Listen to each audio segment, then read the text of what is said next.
మేము ఎప్పుడు ఎన్నిసార్లు 5 సార్లు ఎలక్షన్స్ గెలిచిన తర్వాత ఎప్పుడు కూడా అవతల మీద ప్రతిపక్ష వాళ్ళ మీద ఎప్పుడు కూడా ఓడిపోయిన సంబంధించిన వాళ్ళ మీద ఎప్పుడు కూడా కక్ష సాధింపు చర్యలు చేయలేదు. 2019 ముందల కమ్మపాలనలో మమ్మల్ని అడ్డగించి అమరనాథ్ పాలన చేసినా కూడా వాళ్ళ మీద అధికారం వచ్చిన తర్వాత చిన్న కేసు కూడా పెట్టలేదు. మా క్యారెక్టర్ అట్లాంటిది. మరి ఎలక్షన్ అయిన తర్వాత కార్యకర్తల మీద అమాయకుల మీద కొట్టడం, మరి వాళ్ళ మీద బూతులు తిట్టడం, కేసులు పెట్టడం, దౌర్జన్యాలు చేయటం ఎన్నో చేశారు. మీ అందరూ తెలుసు. మురళిని కానీ వీళ్ళందరినీ ఎలా కొట్టారో, కానీ వాళ్ళ మీద కేసులు పెట్టడం కూడా సరైన కేసులు పెట్టడం కూడా లేదు. అంటే పోలీసులు వన్ సైడ్గా చేశారు.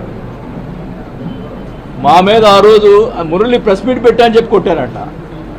నేను అధికారంలో ఉన్నప్పుడు, మంత్రిగా ఉన్నప్పుడు కూడా బోల్డ్ మంది ప్రెస్ మీట్లు పెట్టారు. టీడీపీ వాళ్ళు ఇష్టం వచ్చినట్టు మాట్లాడారు. అంటే ఇప్పుడు వాళ్ళు ఇష్టం మాట్లాడినప్పుడు మేము కూడా ఆ రోజు చర్యలు తీసుకుంటే ఏమయ్యేవాళ్ళు? మాకు చేత కాకనా? అంటే ఏంటి మీ ఉద్దేశం? ఈ రకంగా చేయటం మంచి పద్ధతి కాదు.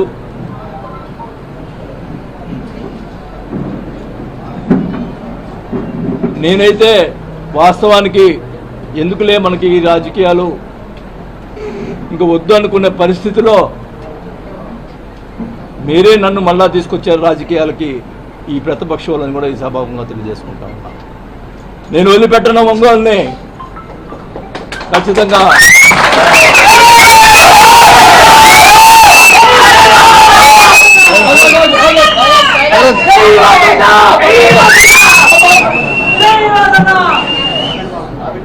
ఖచ్చితంగా చెప్తా ఉన్నా, నీకేమన్నా దమ్ము ధైర్యం ఉంటే నా మీద పగ తీసుకో, మామూలు కార్యకర్తల మీద కాదు. మేము తిరగబెడతాం. మా వాళ్ళు ఎక్కువ తక్కువేం కాదు. నేను మధ్యలో వస్తే గొడవలు ఎక్కువ అవుతాయని చెప్పి మధ్యలో రాలా. కానీ మీరు మీ చర్యలు చాలా దుర్మార్గంగా ఉన్నాయి. ఒక ఆయన ఏమో ఫ్లెక్సీలు వేస్తాడు, చోటాగాడు పారిపోయాడు, అబ్బా కొడుకులు పారిపోయారు. వాళ్ళ చేత ఫ్లెక్సీలు వేపించి ఇచ్చేస్తూ ఉన్నారు. ఒక ఆయనతోటి, ఒక జనసేన నాయకుడితోటి జనసేన పార్టీలో చేరతాడంట అని ఆయన చేత మాట్లాడిస్తాడు. ఆయనకి అవినీతి పరుడు, అవినీతిలు ఇవి ఉన్నాయి, మా పార్టీ అంతా అవినీతి పరుడు పార్టీ కాదు, మరి ఎట్లా చేస్తాడు అని చెప్పి ఒక ఆయన చేత మాట్లాడిస్తాడు. ఉంచుకోనే, నువ్వు ఒక్కడే ఉండి పార్టీని నడుపుకో. నా ఎవడొద్దన్నాడు, మేము వెంబడపడుతున్నాం ఆ పార్టీలో చేరటానికి.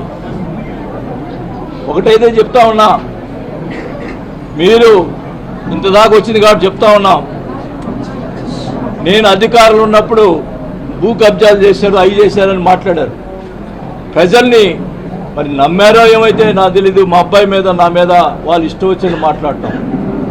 నేను అడుగుతున్నా, ఫస్ట్ స్టార్టింగ్ నుంచి ఎక్కడి నుంచి స్టార్ట్ అయిందో అదే కాదు, అన్నీ కూడా చెప్తున్నాను నేను. ఫస్ట్ హవాలా మంత్రి అన్నారు. ఎక్కడ? చెన్నైలో 5 కోట్ల డబ్బులు దొరికితే ఎవరి? నల్లమల్లి బాలి. ఆ డబ్బులు అయితే ఆ డబ్బులు నాయి హవాలా పంపించినాడు అని చెప్పి వాళ్ళ ప్రచారం. మా అబ్బాయి పంపించాడని, నా పంపించాడని ప్రచారం చేసి మీడియా వాళ్ళందరూ కూడా ప్రచారం చేశారు.